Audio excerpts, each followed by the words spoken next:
Welcome back to the Boomer Backfield, where we are just going to be chatting today about some recent OU news. It's been a little bit of a, it's been a roller coaster, honestly, of a week. Yeah. So, last weekend, every sport went undefeated. Like, it was just an absolute incredible weekend. OU baseball had an incredible weekend. OU softball went undefeated last weekend. Basketball got a win. Why is it blanking on me? Mississippi State. Yep. And just a great weekend for OU sports all around. Yeah. Softball action too. And then OU basketball happened Wednesday, Kentucky. So we're going to get into all that kind of stuff. We're going to get into baseball. We're going to get into OU basketball. And we're also going to start out with the Jim Nagy hire as the new OU football general manager. Talk to me So nice. I'm excited about that. That's going to be an interesting one. Yeah. My name is Spencer. My name's Kylan. And I'm Colby. And let's go ahead and just get right into the Jim Nagy news. So, Jim Nagy, executive director of the Reese's Senior Bowl for 7 straight years. Before that, 20 years-ish of scouting, NFL style experience, pro style football executive roles. And now he's our general manager of OU football, which is a role that was vacated by Curtis Lofton, who is now leaving that job. And he only had, right? Yeah, he's going into ministry. Yeah. So pretty cool for him. He's a fantastic guy. Yeah, really cool. But really a brand new job, honestly, because Curtis Lofton was there for less than a year. Literally got hired in July. 2024. So hired in July, left the job in January. I mean, this is a brand new role. So he really can carve into it whatever he wants to carve into it. He can make it whatever he wants to make it. But it's a really important role in college football nowadays because, I witnessed firsthand, and we kind of all saw it. Like, Brent Venables was our defensive coordinator, our head coach, and he was in charge of recruiting, in charge of NIL, in charge of figuring out who to give money to, all these things, and the portal, all this stuff. And it's just too much for one person. And having a guy to run that kind of stuff is really important. This is huge. This is big time. I think so, yeah. I think it's going to change the way that we recruit, the way we do things. I mean, this guy has 4 Super Bowls, 6 Super Bowl appearances in terms of that's crazy. What he's produced. It's pretty incredible. So this guy, he knows exactly what he's looking for when it comes to NFL talent. He knows what's good. He knows what's not. And that's going to help us out so much too. One thing I saw too is when we're recruiting, he's going to dig into his pocket and pull out his list of NFL scouts and say, hey, who are you guys looking at? Who should we pay attention to? Who should we go talk to? I mean, he has 20 years of experience, a huge contact list. That's going to be huge when it comes to the portal opening up, all those things. This is a big deal. Because I think one of the biggest issues at OU, at least in recent years, is we don't get amazing talent out of the portal, except for this year. Obviously, we got the best player in the portal. But consistently in terms of O-line, tight ends especially, we're just not getting good guys out of the portal. And now it's we have a whole new approach to how to do it. We're seeing really good talent that's going to come out of this. I think this is a really big deal. I'm stoked. If we hadn't happened to hire the QB coach and OC of John Mateer, our transfer portal class would have been god awful. Yeah. So just to add to your point there, I mean, it's definitely not a great time in the portal. And to be honest, we just get fleeced every transfer portal cycle, every single time. Yeah. Basketball and football, all we do is lose players, and we don't get nearly the amount of talent in return for it. I think this hire says a lot about OU. There's so much negative energy produced by us sometimes, and even in my mind of just what's the word when you're not confident about the team, pessimistic. Yeah, that's the word, pessimistic. But with this, you have Ben Arbuckle, huge hire. We got John Mateer, the best player in the portal. We have Brent Venables now calling our defensive plays. Probably one of the best DCs in the game, top 3 at least. And now we have Jim Nagy. We're kind of set up. I'm really excited for this season. I'm really I don't know. I feel really optimistic about where we're going. I love, honestly, that BB's calling plays now too. That's kind of old news, but I think it's going to be big time that he can just focus on the defense, see what he does best. I feel like the hire honestly is going to help a lot NIL wise. Like you look at, he knows exactly what dollar amount somebody is worth. Like he will never let us underpay or overpay somebody based on what we think. Like Beefy, for example, he's been coaching for however many years, probably 30 something by now. He probably doesn't know as much like, this guy is worth this much money because he hasn't had to do that. Yeah.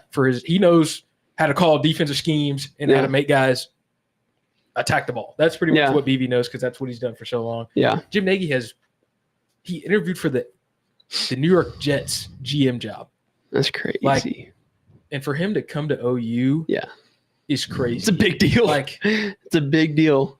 Like I think some people are like kind of like, oh yeah, it's whatever. I'm like, do you understand that he interviewed? I know the Jets are buns, but like that's still an NFL team. Yeah.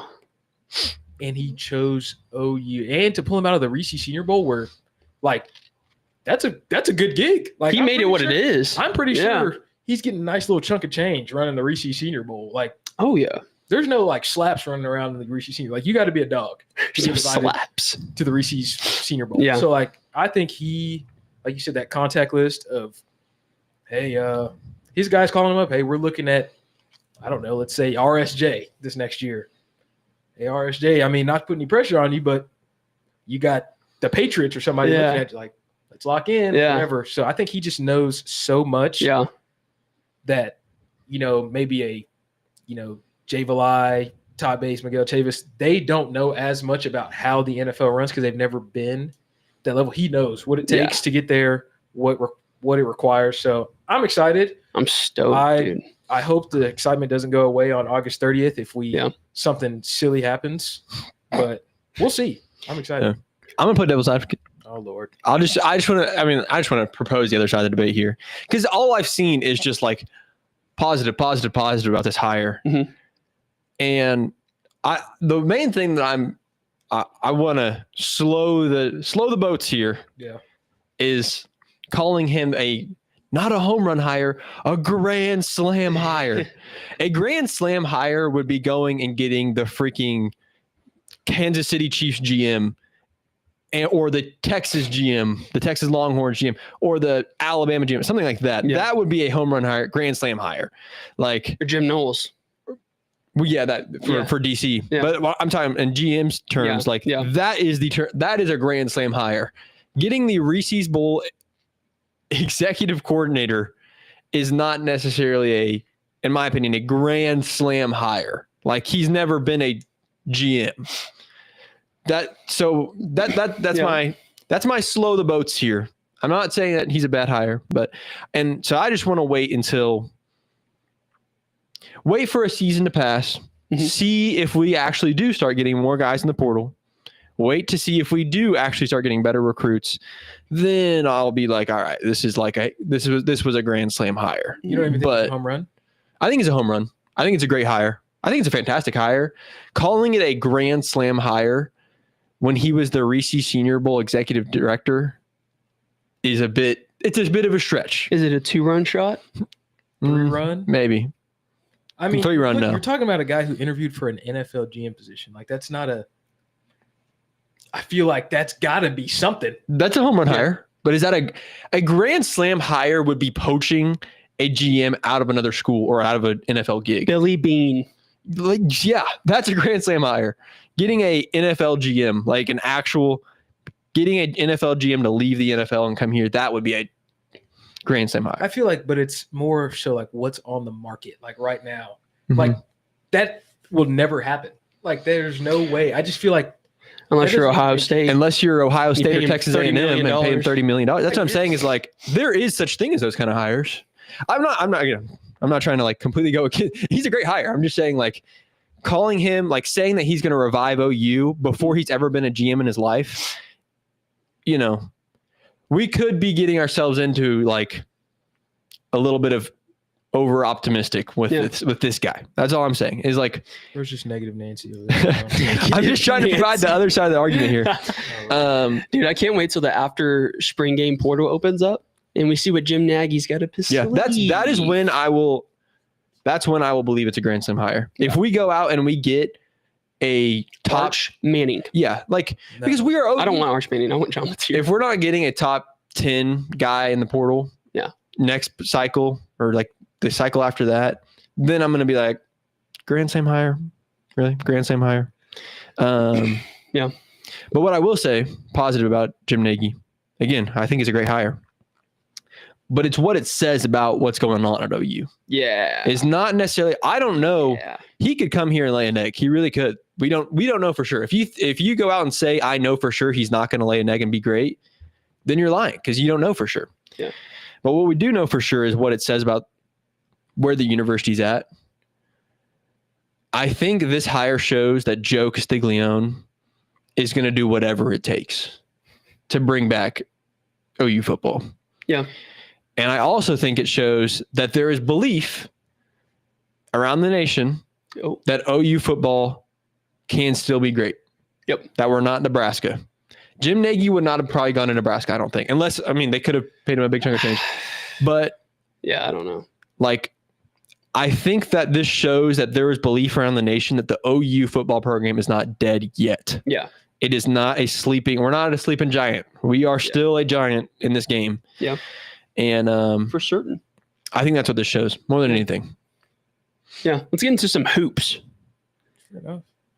Men's hoops. Do you have any remaining thoughts on the any more thoughts on Nagy? All right. Negative Nancy. All right, we're on into men's hoops.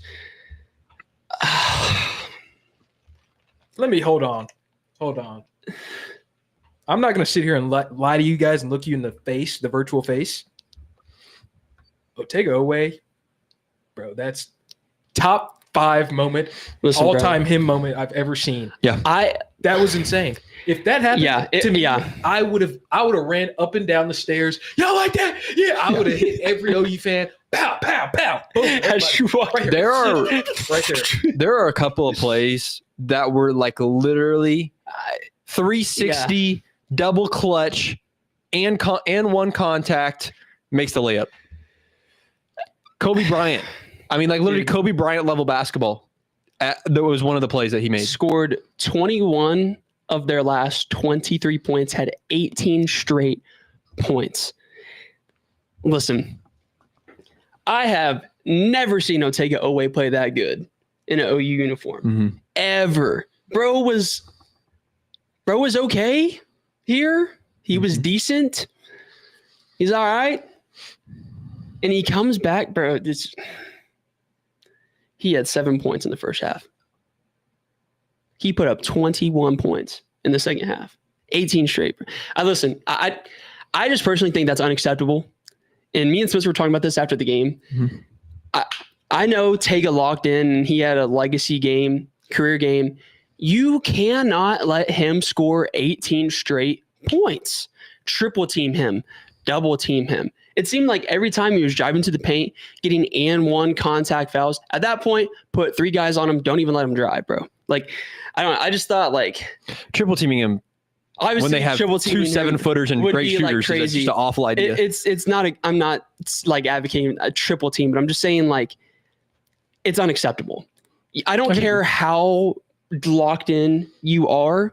You got to be able to recognize that and double team him or literally let somebody else shoot the ball. Even if they're a wide open 3, like there is absolutely no reason you should let somebody score 18 straight points on you. I agree. That is insane. Yeah. I mean, there's no reason that you should allow Kobe Bryant to score 81 points in a game, but it happens because sometimes there are just great performances in basketball like that. Yeah. Just happen. There is no reason that a quarterback should throw for 600 yards, but that happens because Baker Mayfield exists against Texas Tech. Like that just sometimes there are just performances that are great. Yeah. And in my opinion, it's more about fighting back against that great performance than trying to say, we're never going to play a team that has a player that goes off. You can't, as a coach, tell your team, prepare or like, we are going to try to never let another player have a great performance against our team. That's not what you can say. But what you can say is we need to prepare for great performances to happen against us and figure out a way to win anyways. That's what I think is you need to win regardless of Otega Owe going off. And honestly, we almost did. We showed a lot of fight, man, in that second half. Yeah. There was so many times that I was sitting there watching the game and I was like, that's the dagger. Otega Owe just wants it more. That's the dagger. Yeah. We go down, we hit a 3. I'm like, this team has no quit in them at all. It's crazy because, with how rough the season has been, they could have quit months ago. With how rough that game was and how good. When you see a player going off like Otega and you're a Sooner, you're just like, it's so easy to give up. Yeah. And they did not. They just kept coming at it. Forsyth was playing great. Jalen Moore just kept playing with grit. Yeah. So I honestly, I'm not too mad at us for that game, honestly, because it was like, we actually we had some grit. We had some grit. Yeah. There was some really bad defense, though. There was some bad defense. There were some big blow-ups. Yeah. But at the same time, I will give them credit that we don't have a single 7-footer on the lineup, and they had 2. We were guarding guards that were 6'8" or 6'7" with a guy that is 6'4". You know what I mean? Yeah. Like the entire 5 lineup is outsized. Yeah. So, and again, find a way to win anyways. Yeah. Find a way to play defense anyways. But you have to give him that. Losing by only 1, and again, no moral victories here, but it's impressive. It is impressive. To be within 1 against Kentucky is still an impressive feat. Yeah. It's just like you have to get over that hump. It's just unfortunate. It's just pain. Just pain. Dude, I'm sorry. I know you're saying you can't let somebody score 18 straight points, but I don't think there's anything they could have done to stop it. When somebody, I know. Put yourself in that position though. Like if you were coming back, there's no bad blood, you would be like, I'm getting mine regardless. Yeah. And it would work. I'm telling you.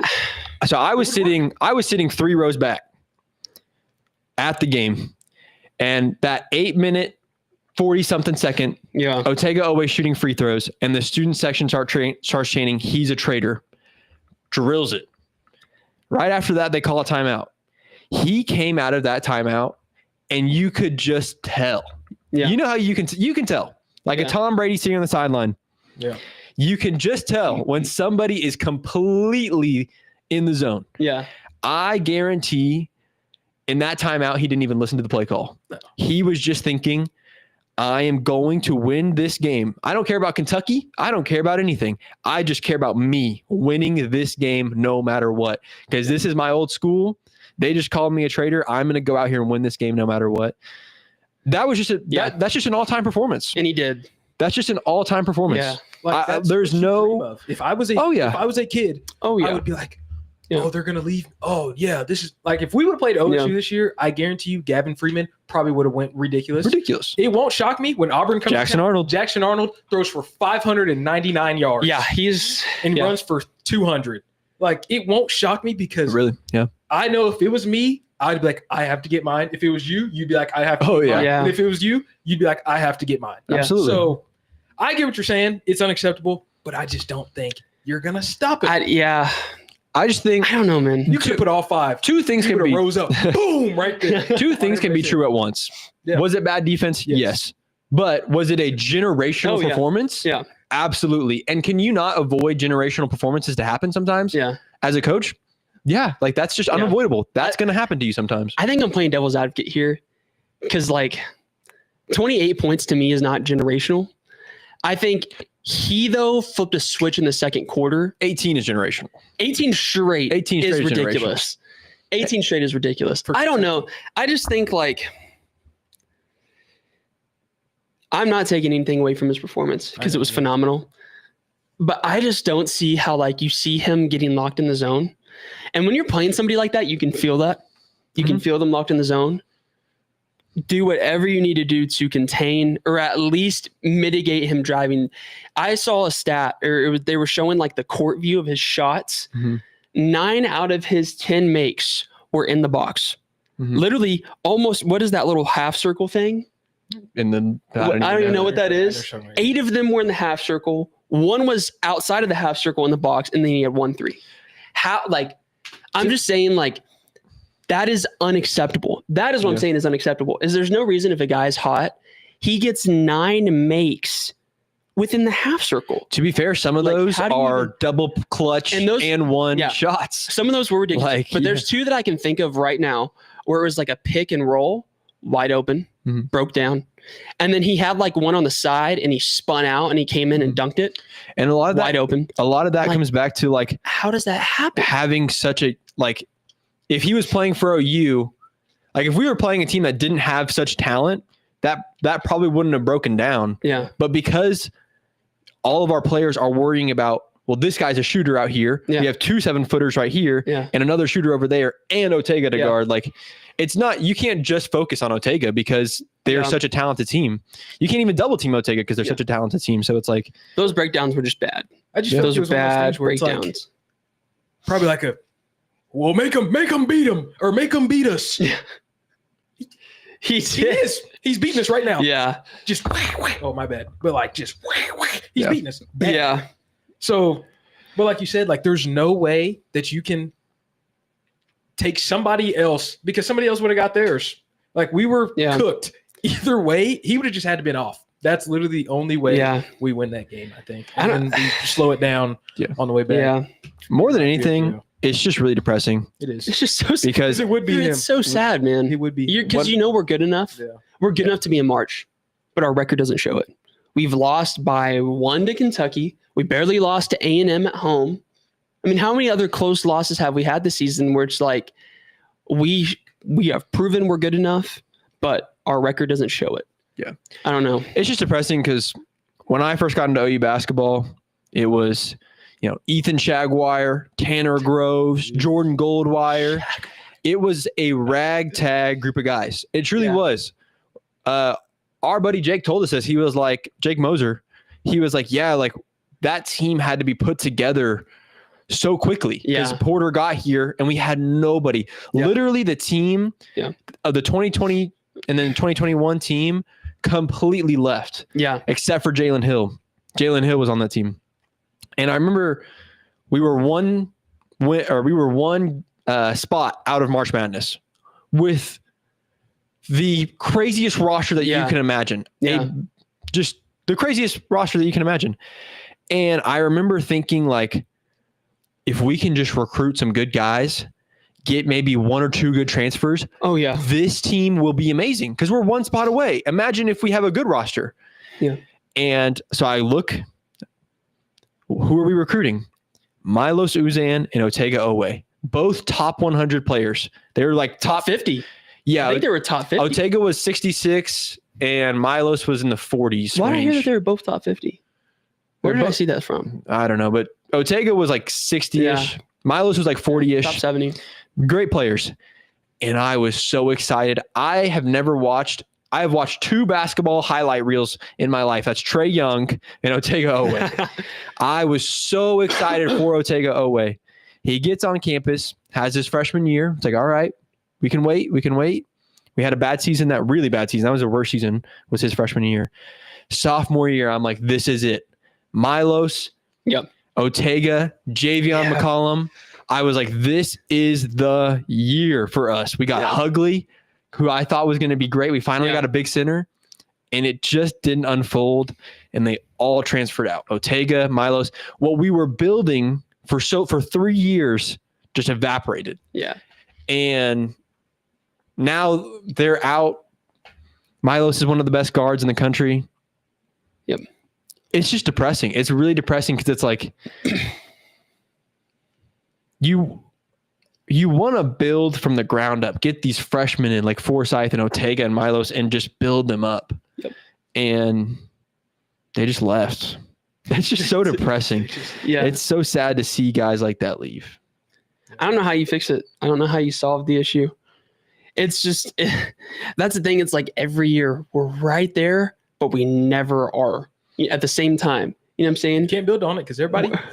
Well, that's the problem, dude. That's the thing. Porter has like every April is just a mass exodus for Porter, and he has to rebuild everything. A whole new team, try to get chemistry together. One of our best players Jeff Nwako. Yeah. tears his Achilles in the summer. It's like if he was on the team, I mean, that's another guy who's just great. We lost him. It's just like It's the brutal. luck that Porter Moser has gotten has been brutal. I said this a couple pods ago. Big 12, best conference in the world. We leave thinking it's going to be easier. SEC then becomes the best conference. It's just like he gets the shaft every time. Porter gets the shaft every single time. 3 seasons and you're the first team out twice. Yeah. That is insane. And honestly, with the way that the season is looking, that is probably going to be the case for us this year too. 4 seasons, 3 times. Like, that'd be insane. According to today, I don't know how, but we have a 70.6% chance to get into March Madness this year. But if you look at the odds, I think we're at like plus 235, but we're like hovering. We're just like right there, you know? Yeah. But if we can secure 2 more wins, I think we're in. If we can beat Ole Miss and if we can beat Texas on the road, we're in. If we beat Missouri, that would be I think Missouri huge. at home is probably the more likely one than Ole Miss on the road. Yeah. Missouri at home will probably be a little easier than Maybe, but we don't Ole Miss. have like a dominant. The only issue is like we don't have a dominant home environment. Like True. I feel like home games, like But the problem is the away environments just are like- dominant. So and that's the problem. So in that I think yeah. Missouri. If I'm looking at it, I'm thinking of Missouri. Get the home game. You have to get the home game Yeah. because away games in the SEC are brutal.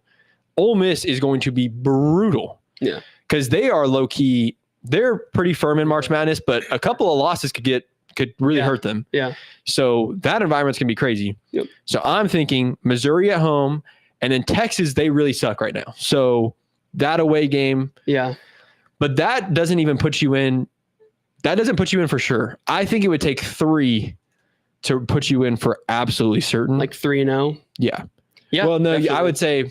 I mean, yeah, 3-0 would work, or maybe an SEC tournament win. be tough. It would be tough, Yeah. but Be tough. I think 2-1 with the SEC tournament win put this in. I think that would be That'd be we like- wouldn't even have to sweat on that Yeah. Sunday. Yeah. If we get 2, if we get like Missouri and Texas or Ole Miss and Texas, Yeah. then we're gonna be sweating. We're gonna be nerve Yeah. wracking on that selection Sunday. Nervy. But I don't know. It's just brutal, man. Yeah. That was a brutal loss, man. And I don't know. That's yeah. Do you want to know what I've been thinking though recently? This is gonna be my bold take. What? If we don't make March, I think he stays. I don't think he's gonna get fired. That's my bold take. We spent $2.5 million on our roster this year. Yeah. NIL wise. Porter's contract buyout is like 7.5. I just don't see a world where Joe C spends 3 years of rosters to fire a guy. I also don't see. I'm also thinking in terms of on the margin. Who in the world are you going to go get? Next season, the 2026 season will absolutely be worse if you fire Porter. There's no doubt. Yeah. No doubt. Yeah. Because you're not going to go get any good players. Your whole team's going to transfer out. Yep. And you're not going to get anybody in the portal. You're not going to get anybody to. You're probably going to lose your recruits for this cycle. Yeah. So on the margin, maybe long term it is a better idea. I don't know, but on the margin, it's a terrible idea. And then in the contract terms, it's a terrible idea. So I like that actually. that's my bold take. I don't think he'd get fired after. Well, Josie hasn't put him in a position to succeed since he got here. And Josie He's got knows that. shafted. He's got shafted on an NIL Mhm. for the last 4 years that he's been here. Significant. He's always asking for more money, and he never gets it. Mhm. Like if we spent 2.5 and the average is 4, just Mhm. like you said last week, that means most teams are probably spending above 4. And we're like the outlier that brought down the average. You know what I'm saying? So I think like if I'm Joe C, I'm like, okay, I'll give you 4 million or 5 million, whatever it is. And then if you can't go to March, then you're gone. But I think if you give Porter $4 or $5 million, He'll get there. we're going to be a top 5 seed. Like, I think Porter, this is contrary to what everybody's saying on Twitter. I think Porter is a great coach. I think he has not been given any fair chance to compete like every other coach in the SEC or the Big 12. I think you got to give him a chance to get the best guys possible, because at the end of the day, even with 2.5 million, you're still scrapping. Like, what do you think Jalen Moore is getting paid? when he came back. What do you think Jeremiah Fears is getting paid? Mm-hmm. And then you have to scrap somehow, was it 13 more guys? You got 2 or 3 PWOs, I think 2. Yeah, this is probably 10 guys that you got to pay. 10 guys that you got to pay. I guarantee you he's giving Jeremiah Fears at least upper 100s.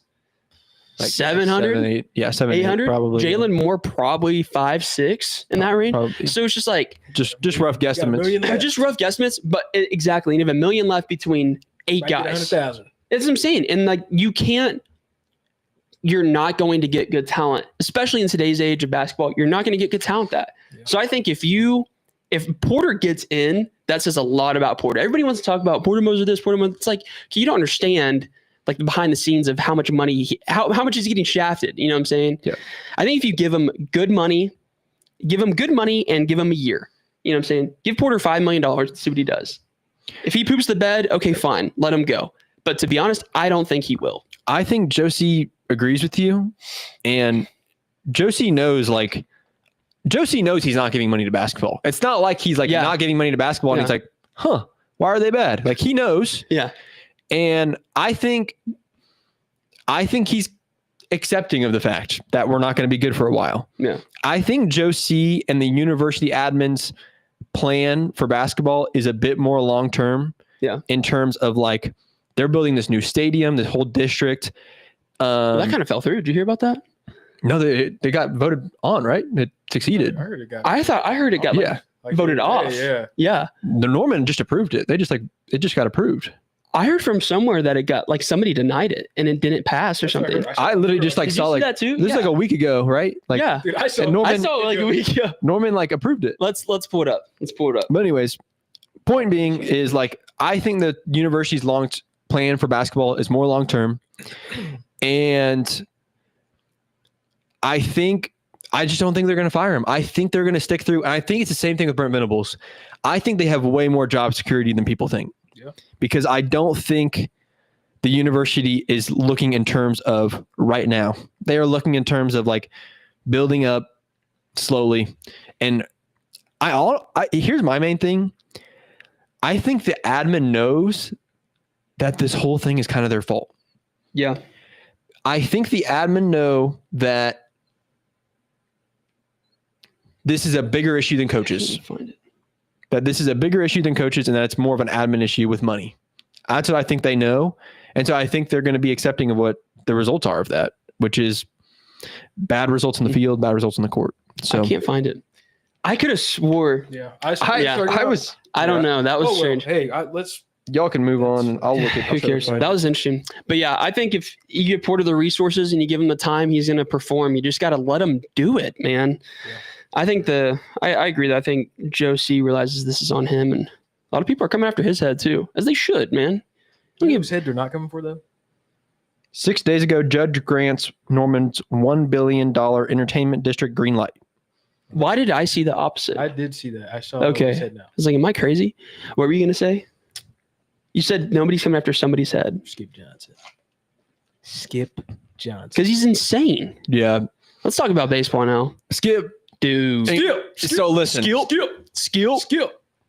I just did not expect what happened last weekend at all. Dude. Just to give y'all some That's background. Crazy. Yeah.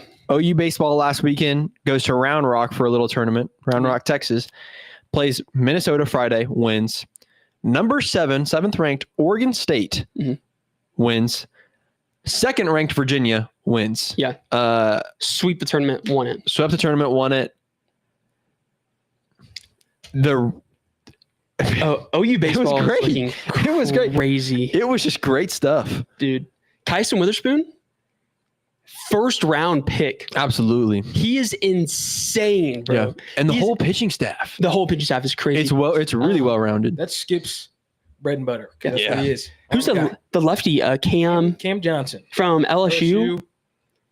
I think, here's my opinion, because I think he's a sophomore, I want to say. Gas. He throws gas, but it's one of those like project arms where you're going to have to work with him a little bit because he kind of gets hit around because he's a little wild. And then that 3-1's coming, it's probably not a breaking ball. It's a heater. Yeah. It's probably right down, but he gets tagged a little bit. But I think you give him another year under Skip, he's going to be gross. Yeah. Our 3-day rotation is nuts. You got the two twins. I know their parents are jumping for joy. Oh, yeah. I popped out two twins, and they both threw upper nines. Oh, yeah. I'm set for life. I'm retiring. Yeah. I'm retiring off the rip. Yeah. Baseball is different. I think if you have good arms and decent bats, you'll win a lot of games. Those are 3 MLB arms. Easy. Those are 3 MLB arms. Easy. Yeah, and our sticks are hitting the ball too. It's kind of crazy. That was the one thing that was kind of concerning is our bats going to come around? They are. Kyle Branch. We put up 5 on number 2 Virginia. Like him in. Yeah. I was listening to crazy. kind of like the last probably 3 innings of Virginia, and I started listening in the 9th. So I listened for 3 innings after that because I think it went to the 10th or 12th. Yeah. Anyways, what ended the game at Virginia was the pressure that the base running does. Like Bryce was talking about, Fun action. where it's just like creating chaos by the base running. And eventually, if you are putting pressure on them like that, eventually they're going to make a mistake like Virginia did, and you're going to be running. Yep. And that's what ended the game for Virginia was first baseman just threw his glove. And that I think helps us out a lot when it comes to hitting. Like Bryce said when he was here, is like when you're creating chaos like that, it allows your hitters to play in a different way. Yeah. Well, you get your hitters better counts. Yeah. You're running the bases. They're going to throw more fastballs. They're going to get you better pitches to hit. That's what's happening. And we just executed, man. Bunt. Was that a squeeze? Did he steal home and bunt? Just a regular bunt. Yeah. But like that right there, that win games, dude. Won the game. It won the game. And that's the thing, bro, is executing. When you can execute bunts, man, all these coaches talk about it. And when you grow up playing baseball, you hate hearing it. Bunts win games. Bunts are important. Nobody cares about bunting, but when you can execute, it literally wins the game for you sometimes. It's just crazy. Yeah. It's nice to like see situations where it's like, we really need this. We really need this to happen. And then it happens. You know, like, I don't know. OU baseball, man, we got a squad. Just because we got a squad. Here's my thing is that, first of all, Kyle Branch, oh my goodness, he is disgusting. A freshman coming in, I'm going to play second base. I got you. Demon in the field. I mean, making crazy plays, and he's hitting like 480. I mean, I can't even tell you every time I scroll Twitter, Kyle Branch, 2 RBI single, 2 RBI double, and he can run. Guy just hits. And I just think, and then you look down that roster, it's like JUCO guy, JUCO guy, JUCO guy, JUCO guy, high school, high school, JUCO. That JUCO, I think if you fill a roster up, a lineup up with JUCO guys, you'll never not be great. Yeah.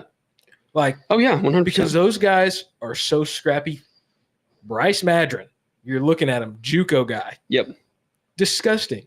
Those guys know, because you're facing a little bit better pitching that you've seen. You play 4 seasons in JUCO because you play however many games in the fall, you play your spring season, and then you go back, you play a fall season, spring season, and then summer ball. Yeah. You're getting 5 seasons worth of baseball in 2 years. Yeah. Seeing high-level arms. Yep. And it's not like the JUCOs were recruiting Weatherford, McLennan, these guys from Sanjak. Yeah. Like good JUCO programs. And I think that is the key because you look at these guys, these arms aren't phasing them. Yeah. No, not at all. You got a high school guy. Not at all. If you get a high school guy at Oklahoma and tell him to go play right now SEC baseball, that first pitch that he sees that's 96, they're going to look at it, what happened. Yeah. Because I can tell you, we can both tell you, Oklahoma baseball, you're not facing arms like that. You don't. No, not Oklahoma high school baseball. You're not. It's solid. You're not. Now it's getting up there. Now it is. Kids are just ridiculous now. But now when we were there, you see 80, 86, and you're like, yeah. I remember sophomore year. That was my first year playing varsity.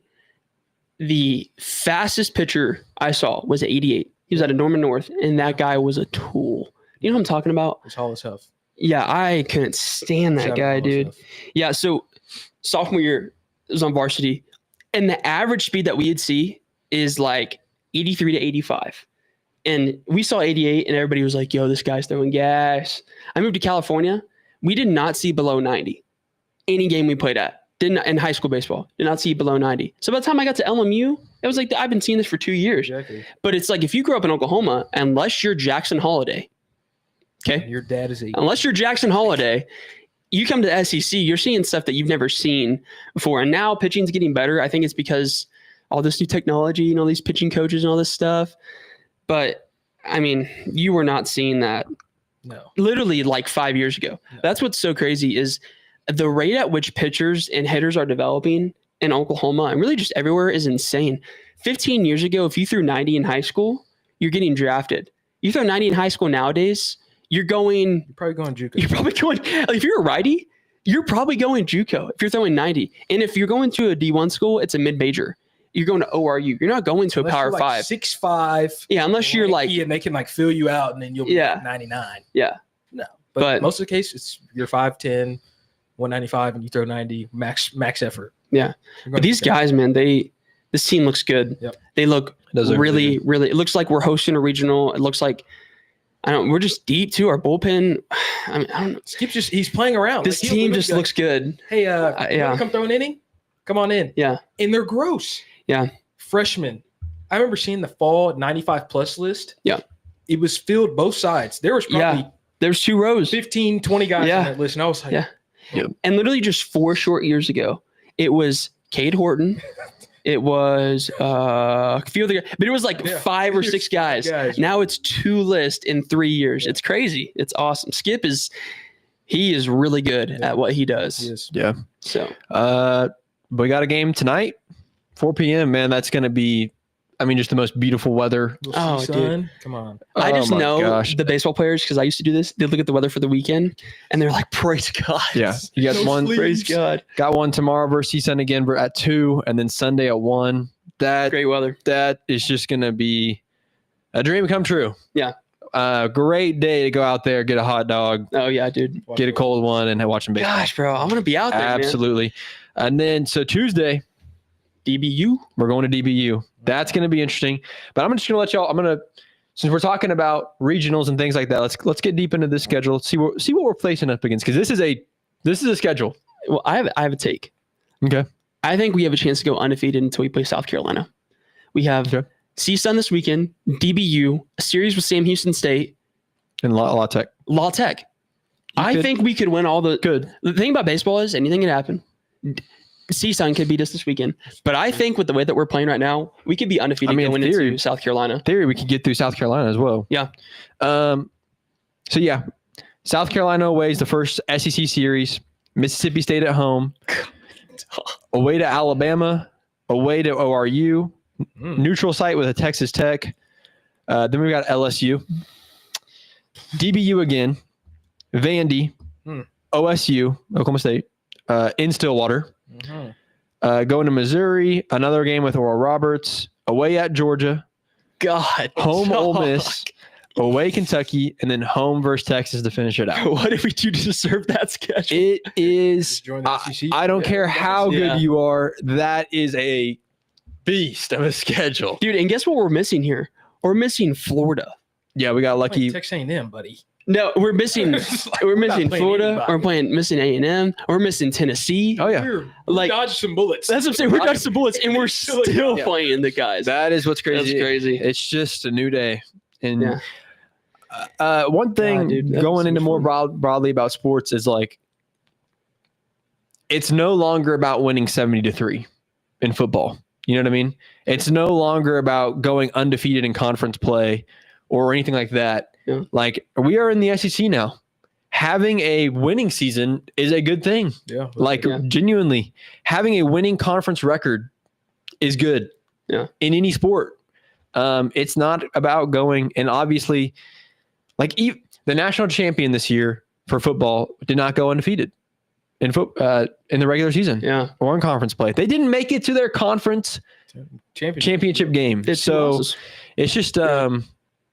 it just goes to show now that we're in the SEC, it's not, the schedule is tough. No. You can lose some games, and that doesn't say anything about your ability to win a national championship or It'd be so fun, go to man. the World Series. It'd be so fun to be an OU baseball player right now. Yeah, it would. Getting to play at Carolina, all these schools, man. It's a dream. It's a dream to be playing those teams, man. Yeah. So it's gonna be cool. I'm excited for these players and how fun it's gonna be. I think we're gonna be really good though. I hope. Anyways, I hope. Comments on comments. Yeah, we're actually going to stick with OU baseball for a second because we have some comments about OU baseball. Let's pull them up. Pick them up. We got a little devil's advocate here. Nope. Which I always love. Yeah, you do. A guy that plays devil's advocate. Yes, you do. Edward Crabtree.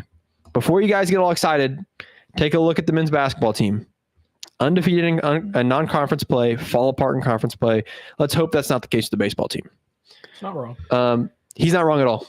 I don't think. Where he is wrong, though, is our non-con play was number 2 Virginia, number 7 Oregon State. We're going to play DB. And we beat him. We're playing all these. So that's where he's wrong. The best team that we played in non-con was Michigan for basketball. They're pretty 12th. Good. They're like 12th in the country right now. That was like one game, though. Yeah. Played Louisville. Okay, they're all right.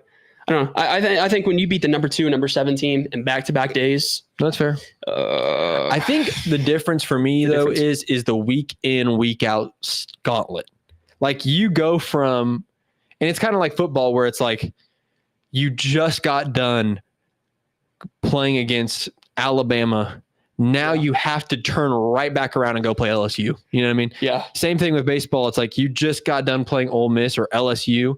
Now we got to go play Texas. So it's like, holy crap. Like it's just game after game after game, series after series. Yeah. But no, it's a good point. Like our non-conference schedule for baseball is a lot harder than basketball. But I think he's got a good point, though. It's like, can't get too high on this team when we haven't even seen him in conference. But yeah. But I don't know. Then you got the opposite guy. Rick Gomez. Rick Gomez says, not an upset. OU baseball is back. Did he comment that on Saturday? And then we beat Virginia, or did he comment that on Sunday? That's a great question. I'll have to figure that one out. That'd be cool. But yeah, I'm riding the wave. I think we're back. Think we're back? In fact, I don't think we're back. I think we're here. I don't think we were ever like, I don't think OU baseball was like ever great, And now we're here. Like, I think like we're like starting a whole new. We have a national championship, right? Mm-hmm.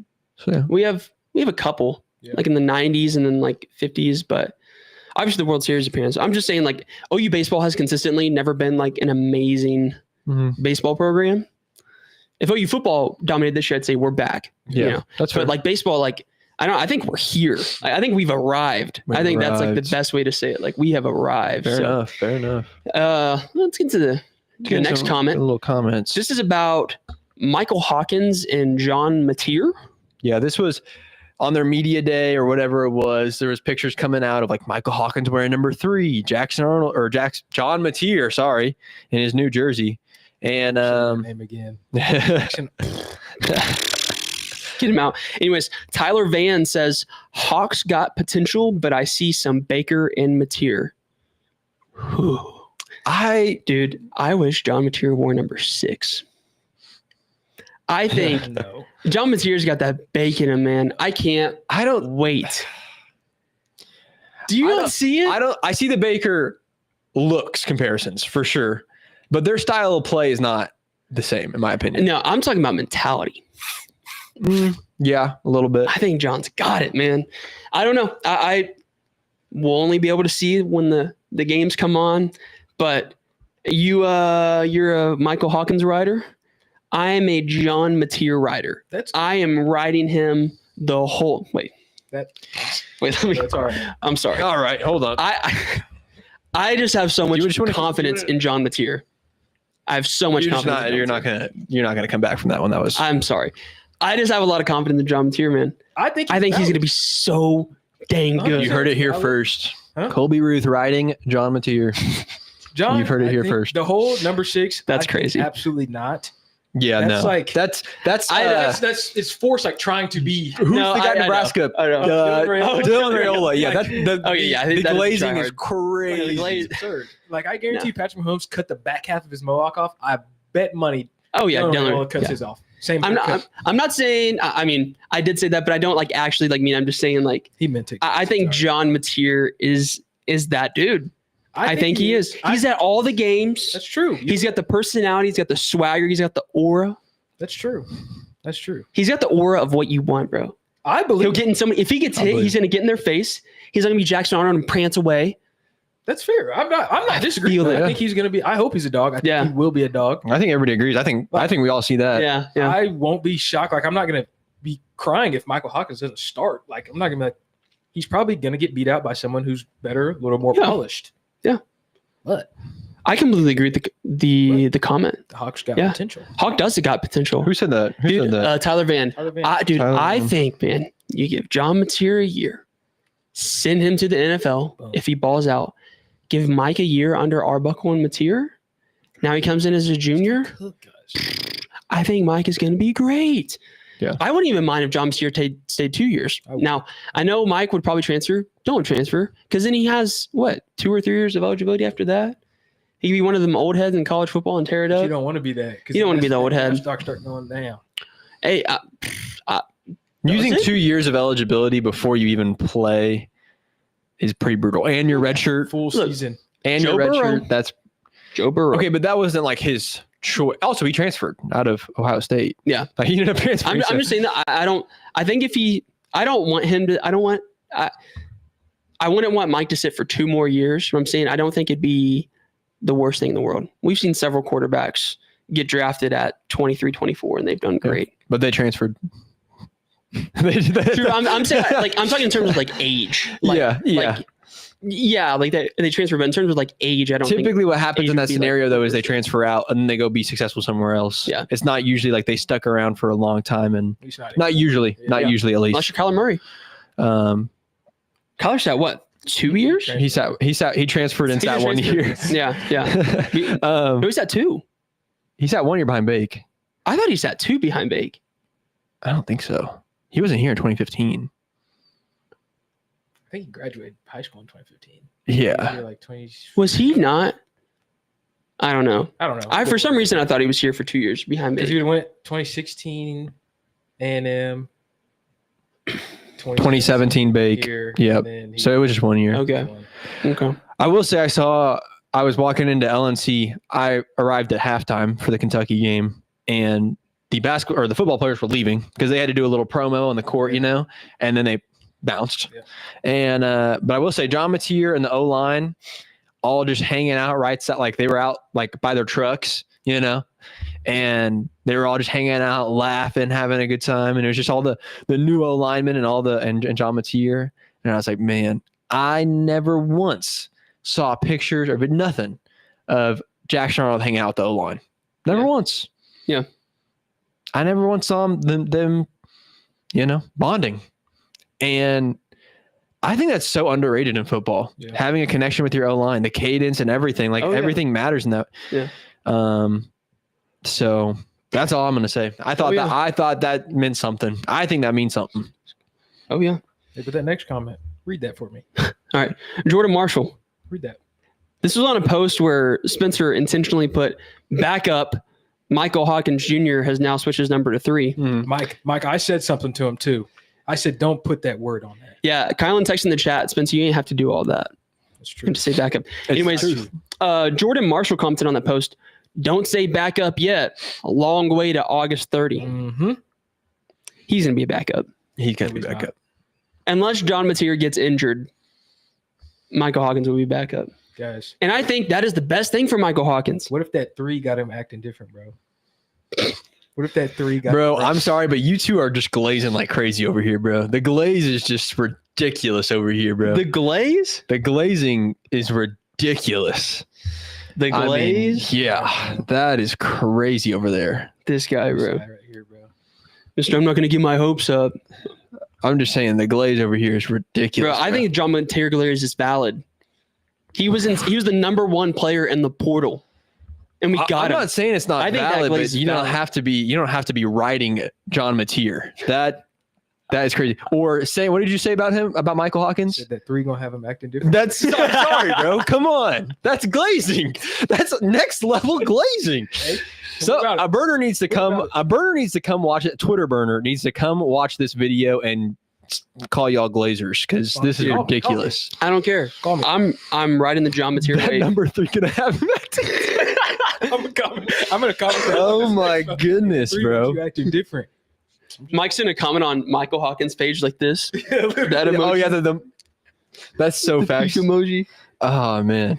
Well, yeah. I can agree that I think there's a QB battle, Norman. I do, but I just think I do not think in any capacity there's a QB battle. I think seniority. I agree with Joel Klatt. It's no longer about having talent; it's about having senior talent. Yep. And so that will always win out. I think that will win out here in Norman, but I think there's a QB battle in Norman. But the thing is, like, there's always a QB battle. Yeah. When you have two talented quarterbacks. Yeah. There was a QB battle here when Jackson Arnold was a freshman and Dylan Gabriel was here. Yeah. But, like, come on. Yeah. Come on. We're paying $3 million to John Mateer. He not sitting the bench. He might, though, because that 3 got Mike Eckler. No, it don't. And Mike's Mercedes, if he keeps posting it, that dang AMG, that thing's going to get stolen. For context, he posted his picture. Mm-hmm. He posted this picture of his AMG in his neighborhood. I know that exact street.